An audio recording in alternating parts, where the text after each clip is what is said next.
I want to welcome you and thank you for taking the time to, or just taking a moment for yourself. One of the biggest things that I hear often when someone is wanting to do a practice or thinking they'd like to get started with yoga is that time is of the essence, and that time is one of the biggest reasons as to why they can't. So I put together just a short little sequence for you to do here together, so that you're able to, kind of take the time, make that time, and allow yourself to experience yoga in a shorter time frame. So, should we begin? So I'll have you come into a wide leg. So just allow yourself to open those legs as wide as you're able to, and we're going to point those toes up if we can, so flexing into the feet. Now you might be finding that the back is beginning to round here. We want to see if it's okay to hold the core nice and tall, so lengthening through the top of the spine. Now if that's a challenge, we can always place fists behind those hips to allow ourselves to support the body. So once you do that, you may even notice an increase in the stretch in the inner thigh. Now if you're not really noticing anything, just allow your hands to kind of open those legs wide. So with time, of course, in a consistent yoga practice, your core becomes quite strong, and you may be okay to release those wrists. If you're new, I would recommend that you just keep those wrists behind and allow yourself to support the back. Now, if you do feel confident in your core, we could also kind of maybe draw our face forward towards, or the chest towards the mat. Now, depending on the time of day that you're practicing, so I'm practicing first thing in the morning, my flexibility is not where it normally would be, so I'm still not able to get to the mat, but I am just going to listen carefully. I'm going to listen to how far I'm able to draw. So I'm hinging from the hips and drawing my chest forward. You can take a nice big breath here and just release that breath out. Good. Another nice big breath. And we'll release that breath out. So we'll just bring the ankles back into the groin. You can kind of line your ankles up with one another. You can sit cross-legged here as well if you choose. We're just going to lightly place the hands on the knees. You can place the palms up if you choose. It's not mandatory, it's an option, but sometimes it's just an easy and very relaxed pose in yoga. So we'll take our left ear, we're going to drop that left ear over onto our left shoulder and just noticing the stretch into that right side of our neck. We could also maybe even extend our right arm out. It changes the stretch.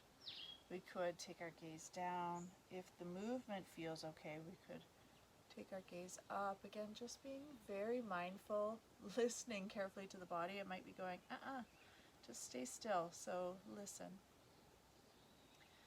Good, we'll bring us back to center. And of course, we're going to do the other side. We have two sides of our neck, so releasing the right ear this time over onto the right shoulder. Take a breath in and release out. You might notice one side a little tighter than the other, so if it's okay, we can extend that left arm out. And you can take the gaze up or down, kind of playing with it. And maybe if you find a spot, you might want to stay there. Moving the arm a little if you like. Good, and just slowly making our way back to center. We're going to tuck the chin this time towards the chest. And just noticing the stretch down the back of the neck. So in our worlds today, we have our head down often, either looking at our phone or computer, looking down at bookwork, whatever that might look like for you. And our head is very heavy and puts a lot of strain on the neck. So even though this stretch is taking the neck down or taking the chin down, it's actually allowing it to stretch rather than take the strain of a heavy head.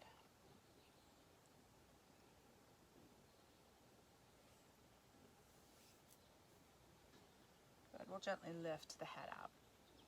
Excellent. All right, so now we're going to just slowly roll over on to our hands to knees.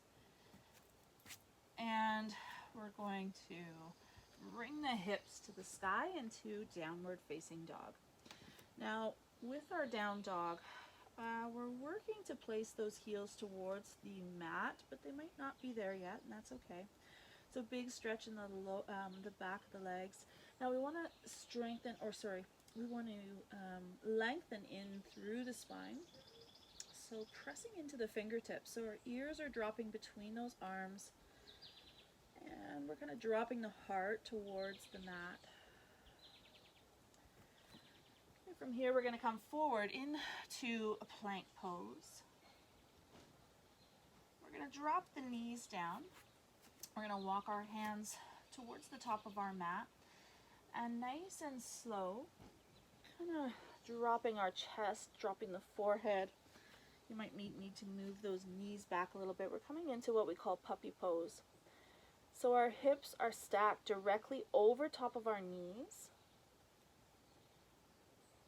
and we're stretching into the upper back here. Nice big stretch, and just sliding forward. We're going to come down onto the elbows into what we call Sphinx pose. So opening the fingertips nice and wide. Our elbows are stacked below those shoulders. We're reaching long through the top of the head and pressing the tops of our feet into the mat. Lengthening long. And if it's accessible, or maybe if it feels okay with the back, we could also press up into a fuller version of Cobra. Good, and releasing down. We're going to take ourselves into Child's Pose. So just walking the hands back, dropping those hips back onto the heel. Now choosing any variation of Child's Pose that you'd like, you can extend those arms out, extended Child's Pose. We could also bring the hands to the heels. Just making sure that we have space for that breath. Good. We're going to reach those arms forward if they're not already. Coming forward into plank pose here again. We have our wrists slightly below those shoulders. Nice strong bodies. So you could also do a modified option, dropping those knees down.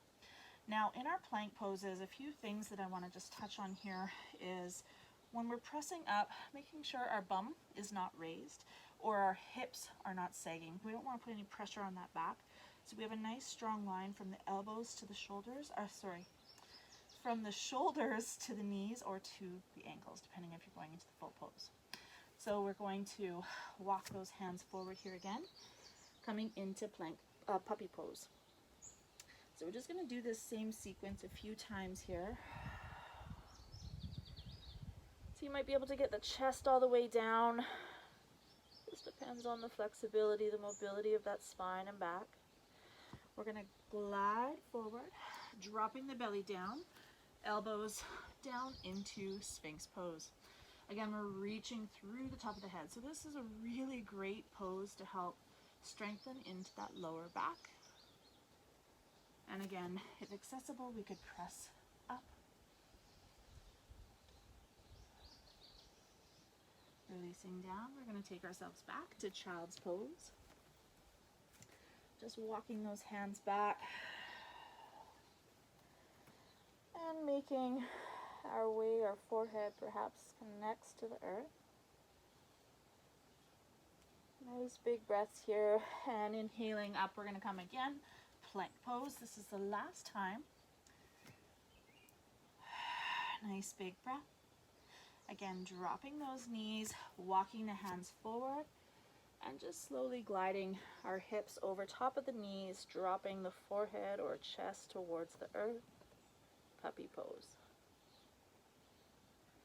Gliding forward into Sphinx.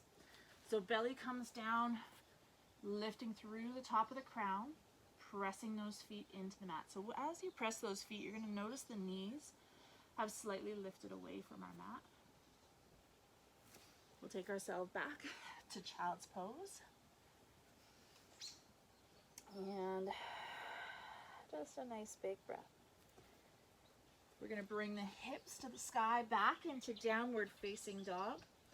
So again, just a small little step, and one way that you can determine whether or not your down dog is wide enough is that if you were to slide forward into your plank, we want those shoulders over the wrist. So as we come back, you know, those heels might be able to come. Often what I see is I'll see people, they'll have their feet flat to the mat.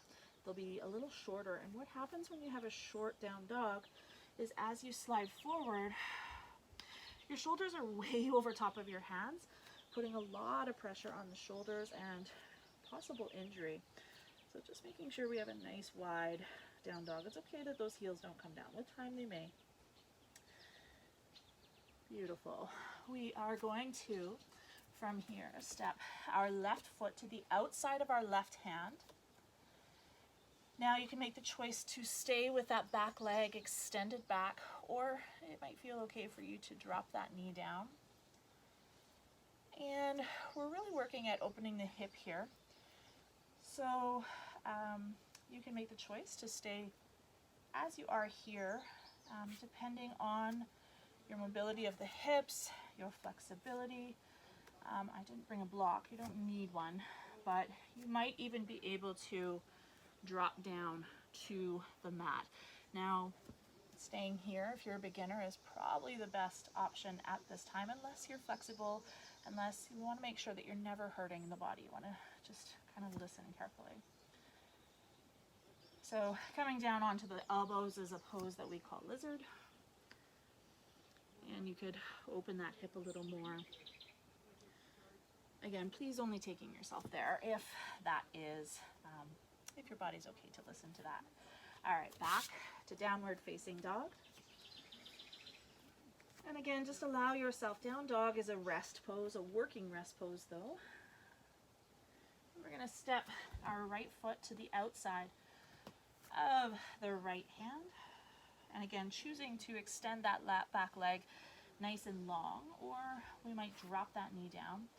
Now you could also, you know, if you feel the hip could open a little more, you could curl that back toe and just move the knee back.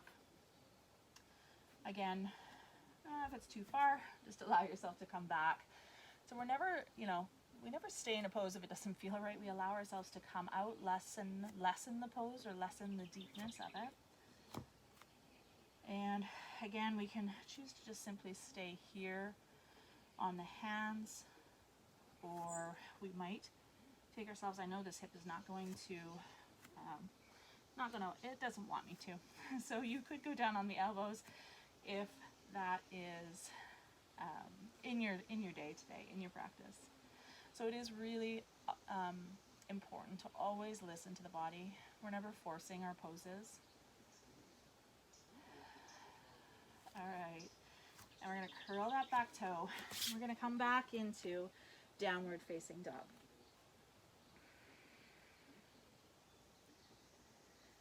Excellent. Dropping down onto our knees. I'll have you come into a seated pose. So making the choice to go into cross-legged, or perhaps again, you could stack the feet, kind of line them in front of one another. And just either lightly placing the hands on the knees, or you could go into the Om Mudra, where you place your pointer with your thumb, and it forms, I'm trying to see which way is on the camera, so O-M, it's kind of cool, so just allow yourself to lengthen through the top of the head. You can lightly close your eyes here. And let's just draw in 3 nice big breaths. We'll draw that breath in deep. Release that breath out. A nice big breath again. And slowly releasing that breath out. Another nice big breath. Slowly release out. We'll just lightly open the eyes, keeping our gaze towards the floor here if we choose, just keeping that calmness. We're going to inhale, drawing those hands directly above the hand, fingertips together, palms pressing in. And nice and slow as we exhale, releasing the hands to the heart.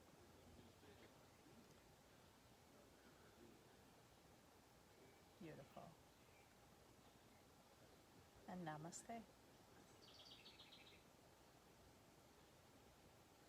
So there we have it, friends. Thank you so much for taking the time for you to practice with me today. Have an awesome day.